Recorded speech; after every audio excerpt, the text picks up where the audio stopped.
मित्रों, पहले तो मैं आप सबका अभिवादन कर रहा हूँ।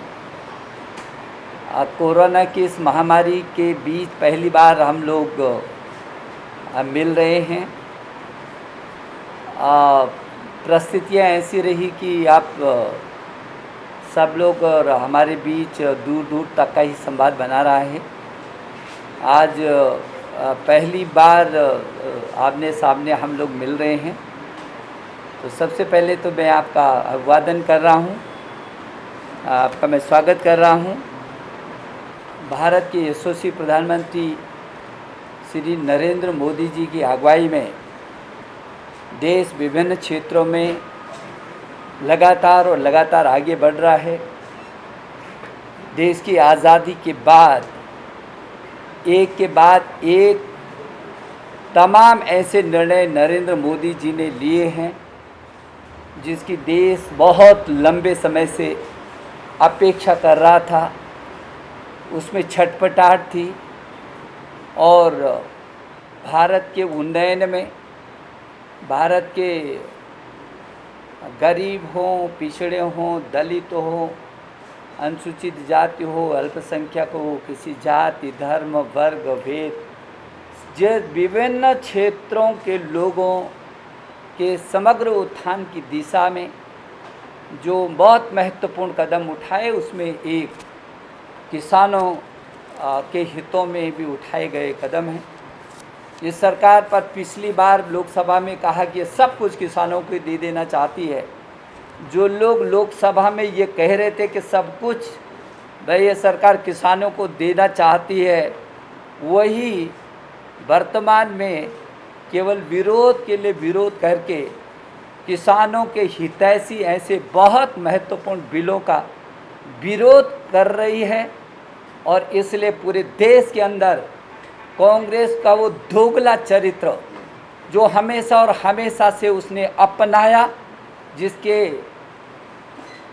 लंबे समय से झूठ की आधारशिला पर खड़े होकर के लोगों को भ्रमित करके लंबे समय तक कांग्रेस ने इस देश को राज किया। लेकिन सच तो ये है कि यदि देश की आज़ादी के बाद और कांग्रेस के शासनकाल का यदि उस पक्ष को देखा जाए तो तमाम कटघरे में सवालों के घेरे में कांग्रेस खड़ी होती है। और आज भी किसान विरोधी कांग्रेस, जबकि नरेंद्र मोदी जी किसानों के हित में तमाम बड़े कदम उठा रही है, ऐसे कानूनों को बना रही है, लेकिन उसके बाद भी वो अपनी आदतों से बाज नहीं आती है, लोगों को गुमराह और भ्रमित करने की कोशिश कर रही है। मित्रों, मैं समझता हूँ कि कृषि सुधारों के लिए जो संसद के द्वारा जो विधेयक पारित हुए हैं वो बहुत ही महत्वपूर्ण पारित हैं। देश के पालनहार किसान में इन विधेयकों को लेकर के सकारात्मक और वो आशावान हैं, सकारात्मकता है उनमें। और इस राजनीति से किसानों को कोई लेना देना नहीं जो कांग्रेस की कर रही है। कांग्रेस ने शुरू से ही देश के किसानों को कानून के नाम पर अनेक षड्यंत्र रचे, छलकपट किया और उनको तमाम बंधनों में जकड़े रखा है। आज तक किसानों के हित में कोई फैसला नहीं लिया है। आपको मालूम है कि किसानों के हित में एक केवल इतने वर्षों के 50 साल के कालखंड में एक फैसला लिया था और उसमें भी वो घोटाला हुआ था, वो किसानों तक नहीं पहुंचा था। ये 2013 में तो खुद राहुल गांधी ये कहते थे कि जहां हमारे 12 राज्य हैं वहां से हम एपीएमसी एक्ट बाहर कर देंगे।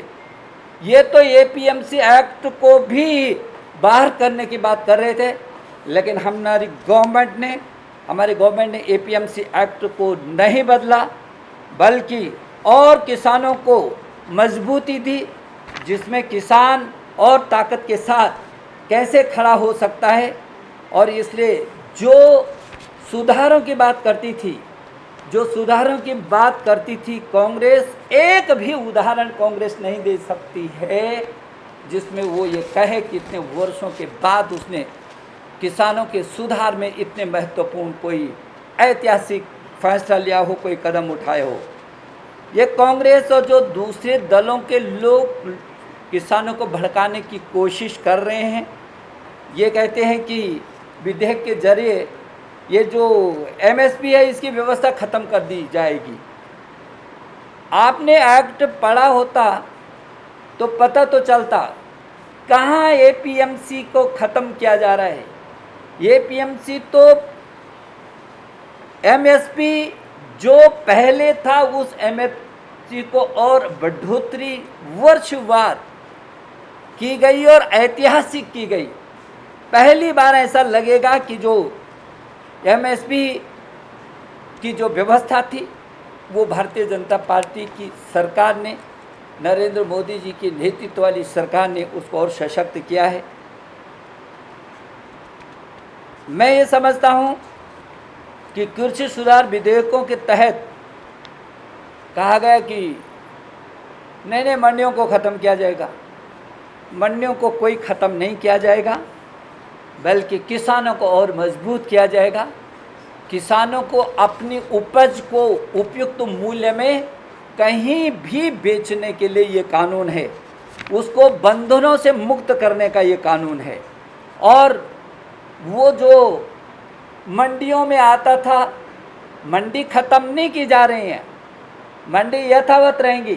लेकिन यदि किसान ये कहता है कि उससे भी अच्छा उसको बाहर मिल सकता है और मंडी का टैक्स भी उसको देना नहीं पड़ेगा, तो किसको परेशानी है और क्यों परेशानी है? मैं समझता हूँ कि जो मैंने कहा कि 55 सालों में एक बार किसानों का कर्ज माफ़ करने का नाटक किया था कांग्रेस ने, और उसमें भी कितना बड़ा घोटाला मीडिया रिपोर्टों के माध्यम से आप जानते हैं उन बातों को। लेकिन नरेंद्र मोदी जी ने तो किसान सम्मान निधि में अकेले 92,000 करोड़ रुपया की राशि जो अभी तक दी जा चुकी है, और वो किसी दलाल के हाथ में नहीं, सीधे उसके खाते में गई है। ये तब भी जब जनधन योजना के खाते खोले जा रहे थे तब भी ये विरोध कर रहे थे। इनको लगता था कि वो पैसे यदि सीधे किसानों के खातों में जाएगा तो ये जो बीज के दलाल हैं, बिचौलिया हैं, इनको कुछ नहीं मिलेगा। ये जो 3 विधेयक आए हैं, कृषि उपज व्यापार और वाणिज्य संवर्धन और सरलीकरण विधेयक, कृषि सशक्तिकरण संरक्षण कीमत आश्वासन और कृषि सेवा पर करार विधेयक, और तीसरा आवश्यक वस्तु संशोधन विधेयक, इसके पास होने के बाद जिस तरीके से परिवर्तन किसानों के उनके उभरने की दिशा में आएगा, एक किसान जो जिसको इसका लाभ मिल रहा है उसको भली भांति पता है। यदि मैं पहले जिस एक्ट की बात कर रहे हैं, किसान उपज व्यापार एवं वाणिज्य संवर्धन और सुविधा विधेयक 2020, तो इसमें सबसे पहले कहा गया कि किसान कानूनी बंधनों से आज़ाद होंगे। कांग्रेस को क्या परेशानी यदि सरकारी बंधनों से उनको मुक्त किया जा रहा है? किसानों के पास मंडी में जाकर लाइसेंसी व्यापारियों को ही अपनी उपज बेचने में व्यवस्था नहीं होगी, बल्कि किसानों को सरकारी मंडियों के टैक्स से आज़ादी भी मिलेगी। आपको क्या परेशानी है? यदि उसको स्वतंत्र किया जा रहा है, उसको अपनी उपज को कहीं भी बेचने का, देश में, प्रदेश में, क्षेत्र में कहीं भी बेचने का यदि उसको अच्छी लागत मिल रही है, तो कांग्रेस को क्यों परेशानी है? समझ में आता है कांग्रेस की परेशानी। और इसलिए ये एक्ट दूसरा उनको विकल्प, किसान अपनी मर्जी का मालिक होगा। आपको क्या परेशानी है भाई? कांग्रेस को क्या परेशानी यदि किसान अपनी मर्जी का मालिक होगा और उसको उपज बेचने का जो विकल्प देकर के और सशक्त बनाने की दिशा में यदि कानून आ रहा है, तो फिर कांग्रेस को क्या कठिनाई है, क्या परेशानी है उनको? अब जरूरी नहीं कि किसान राज्य की सीमाओं में रह करके अपनी फसलों की बिक्री करे। यदि दूसरे राज्य में उसको और अच्छा मिल रहा है तो अपनी राज्य की सीमा को क्यों नहीं पार कर सकता?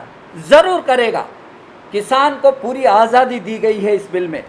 भुगतान सुनिश्चित करने हेतु प्रावधान है इसमें, और देय भुगतान राशि के विभिन्न उल्लेख सहित डिलीवरी रसीद उसी दिन किसानों को दी जाएगी। ऐसा नहीं कि किसान दर दर भटकेगा, किसान को उसको उसी समय रसीद मिलेगी। मैं कांग्रेस से और विपक्षी दलों से जो हो हल्ला मचा करके और लोगों को गुमराह करने की कोशिश कर रहे हैं, उनसे पूछना चाहता हूँ, क्या हित है इसमें आपका? किसानों को क्यों नहीं आप बंधन मुक्त चाहते हैं?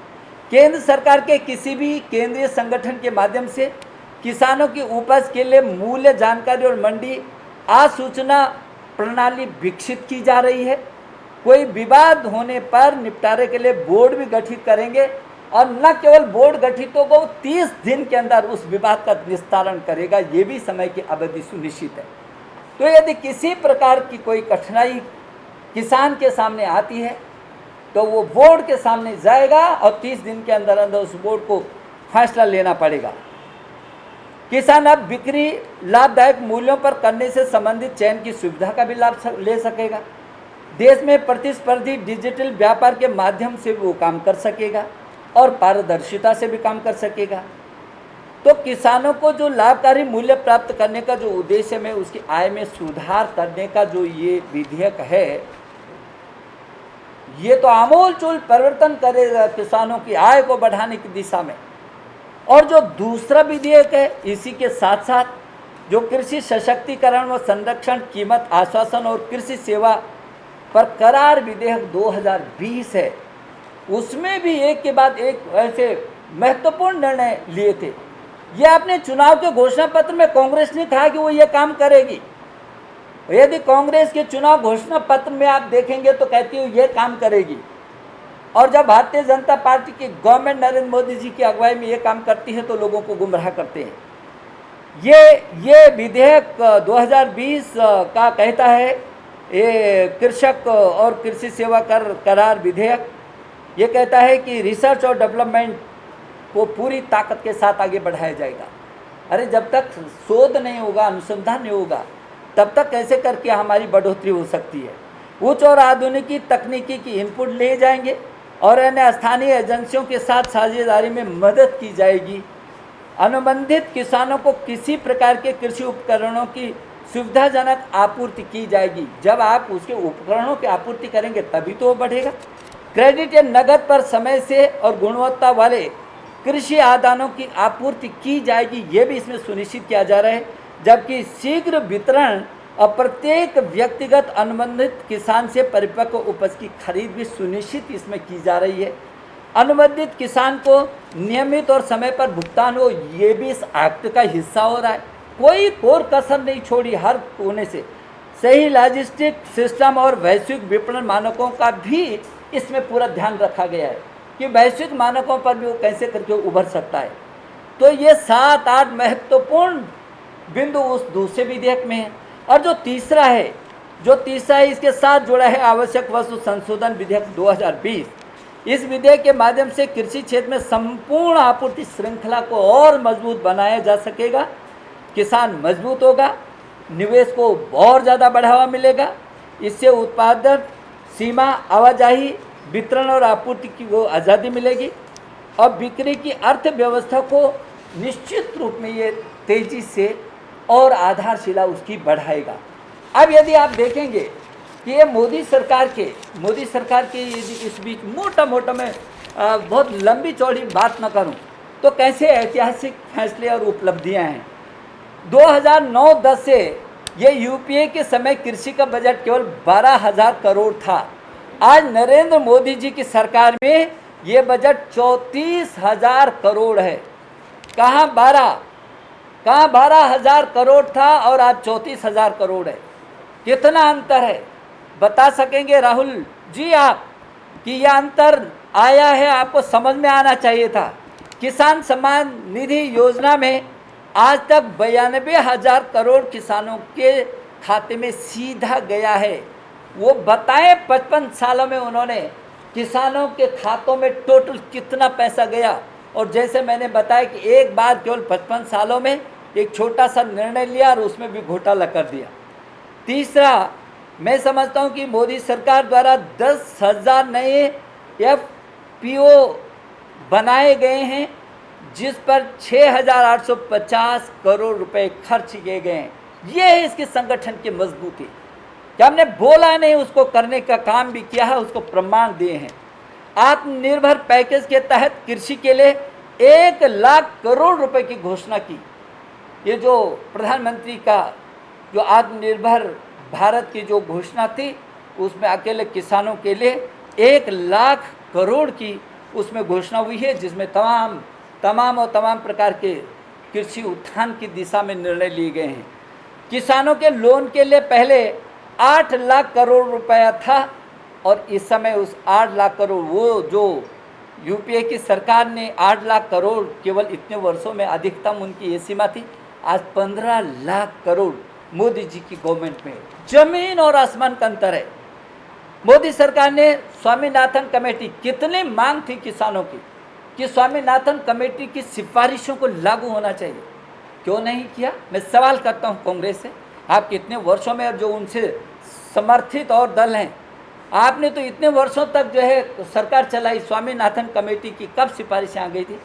स्वामीनाथन कमेटी की सिफारिशों को यदि लागू किया तो नरेंद्र मोदी सरकार ने किया। और स्वामीनाथन जी ने स्वयं लेख में लिखा बाकायदा कि मुझे उम्मीद नहीं थी, लेकिन मैं इस गवर्नमेंट के प्रति आभारी हूँ जिन्होंने ऐतिहासिक निर्णय लिया है।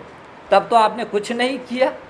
और मोदी सरकार ने न केवल इसको लागू करके उत्पादन लागत पर एमएसपी बढ़ाकर 1.5 गुना किया है, 1.5 गुना। और 2022 तक 2 गुना करने का टारगेट है। और उसी का ये रास्ता है जो ये 3 महत्वपूर्ण विधेयक पारित किए गए। ये किसान की आय को 2022 तक दुगना किया जाएगा, ये उसके सूत्र हैं, इसके आधारशिला हैं।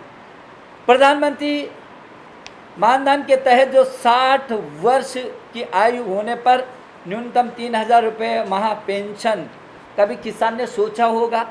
जहाँ मजदूर को पेंशन सुनिश्चित की, वहीं किसान को आज किसान को भी पेंशन का प्रावधान किया है। ये कांग्रेस तो विचार भी, सोच भी नहीं सकती, करना तो बहुत दूर की बात है।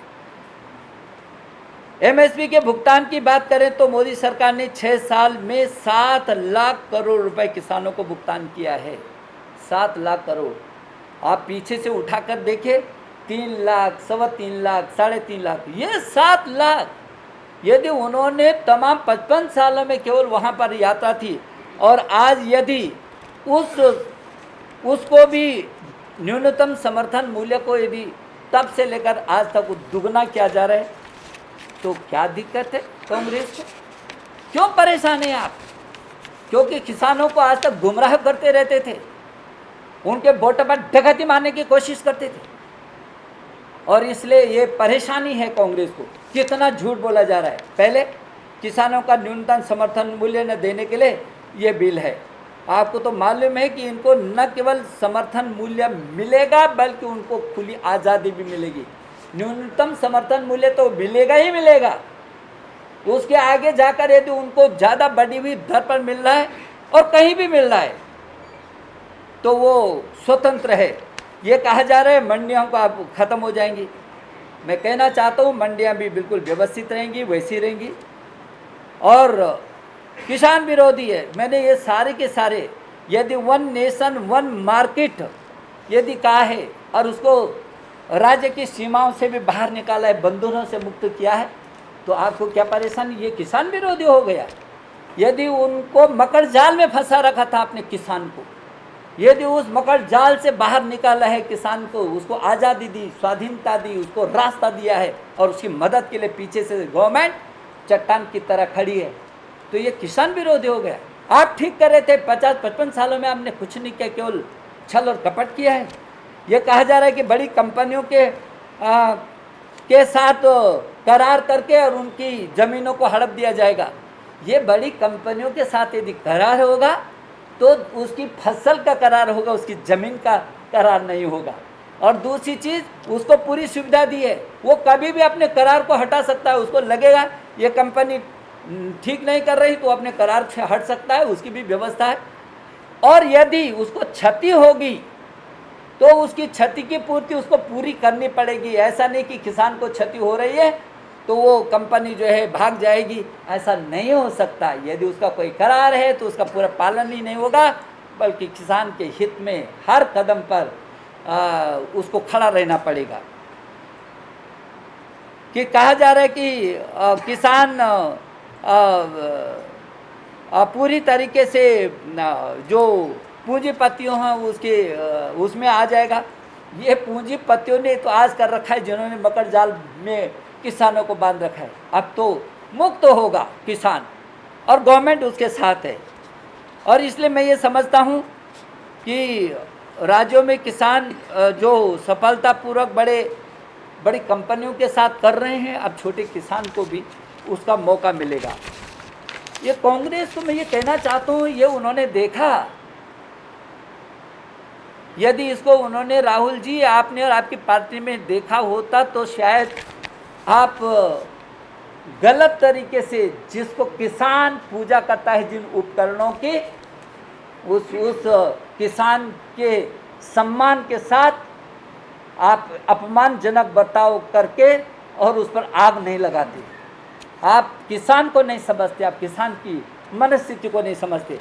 ये जो मोदी सरकार में जिस तरीके से ये किया है, एक के बाद एक, और अभी इन तीनों आयुक्तों को पारित होने के बाद जो एक तेजी से बढ़ा हुआ है, मैं यदि 2020-21 का देखूंगा तो एमएसपी जो 20 और 21 में गेहूं 1925 था, 2020-21 में यही बढ़ करके 1975 हो गया।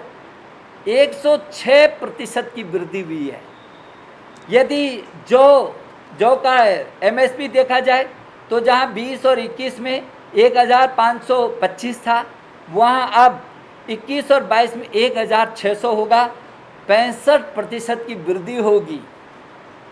यदि चना को देखेंगे तो जहां 20 और 21 में 4875 रुपया प्रति क्विंटल था, वहां अब जो 21 और 22 में होगा 5100 होगा। 78% की वृद्धि होती है। मसूर की जो दाल में पहले 20 और 21 में 4800 रुपये प्रति क्विंटल था, अब वो 5100 रुपये प्रति क्विंटल होगा, और इसमें भी 78% की वृद्धि हुई है। ऐसे ही सरसों के उसमें पहले 4425 था, जो 20 और 21 में था, अब 4650 होगा। और मैं ये समझता हूँ कि ये 93% की बढ़ोतरी हुई है। तो ये इस ऐतिहासिक विधेयक को पारित होने की बात कर रहा हूँ मैं। जो गुमराह कर रहे थे कि नहीं अब तो जो एमएसपी है वो खत्म हो जाएगा, घट जाएगा, ये इसके लागू होने में 106% की बढ़ोतरी, 65% की बढ़ोतरी, 78, 93, इतने प्रतिशत की बढ़ोतरी हुई है इस एक्ट के आने के बाद। 2009 से 2014 के बीच कांग्रेस सरकार ने केवल 1.25 लाख मैट्रिक टन दाल खरीदी थी 2009 से 2014 तक। और मोदी 2009 से 2014 तक आप समझिए उन्होंने 5 साल में कितना किया। और मोदी सरकार ने 2014 से 2019 के बीच 76.85 लाख मैट्रिक टन दाल की खरीद की है। आप समझ सकते हैं कि कहाँ 1.25 लाख और कहाँ 76.8 और 5। ये तो छू भी नहीं सकते मोदी जी को, इनको तो सपना भी नहीं आ सकता है कि मोदी जी ऐसा कमाल कर सकते हैं। 4962% की वृद्धि हुई है। 4962%, 4962% की वृद्धि हुई है। ये है परिवर्तन, ये है किसानों की सरकार। और यदि आप देखेंगे कि मोदी सरकार के कार्यकाल के दौरान जो न्यूनतम समर्थन मूल्य में जो बढ़ोतरी यूपीए शासनकाल में 2013-14 में जहां मसूर 2950 रुपये था, आज वो 5100 रुपये हो गया। कितनी बढ़ोतरी हुई है, जवाब दे सकती है कांग्रेस। उड़द उनके समय में 4300 थी, 6000 हो गई। हर चीज़ का जो है मूल्य बढ़ा है। और यदि 13-14 और वर्तमान का देखें तो मसूर उनका 2950 था, 5100 इस समय है। उड़द उनके समय में 4300 था, इस समय 6000 हो गया है। मूंग उनके समय में 4,500 तब 7,196 हो गया। अरहर 4,300 था 6,000 हो गया। चना 3,100 था 5,100 हो गया। आमूल चूल परिवर्तन हो गया। ये है परिवर्तन। और इसलिए हमारे देश के यशस्वी प्रधानमंत्री नरेंद्र मोदी जी की अगुवाई में जिस तरीके से तेजी से किसानों के हितों में किया जा रहा है, मुझे इस बात की भी खुशी है कि जो केंद्र ने जिन योजनाओं को किया है, इस राज्य ने भी। अब मैं यदि एक आंकड़े में बाकी राज्य गवर्नमेंट तो समय समय पर आपसे बातचीत करती रहती है, लेकिन पीएम किसान योजना के तहत 7.08 लाख किसानों का अभी तक 480 करोड़ रुपए से भी अधिक मिल चुका है। इस राज्य की बात कर रहा हूँ मैं, अपने राज्य की बात कर रहा हूँ। और यदि ये देखेंगे तो मेरे पास राज्य की भी एक लंबी चौड़ी सूची है जिसमें ऐतिहासिक फैसले राज्य ने लिए हैं। उत्तराखंड राज्य ने भी ऐतिहासिक फैसले लिए किसानों के पक्ष में। और इसलिए मैं समझता हूँ कि ये जो कांग्रेस का थोतापन है, ये जो कांग्रेस का लोगों को गुमराह करने की मनोवृत्ति है, प्रवृत्ति है, जिसके बल पर देश को इतने वर्षों तक छल और कपट करके सत्ता पर काबिज रहे हैं। और इसलिए आप पूरा किसान नरेंद्र मोदी जी के साथ खड़ा है, क्योंकि उनको लगता है कि इसी सरकार ने उसकी मनस्थिति को समझा है, उसकी परिस्थिति को समझा है, उसके पक्ष में तमाम निर्णय लिए हैं।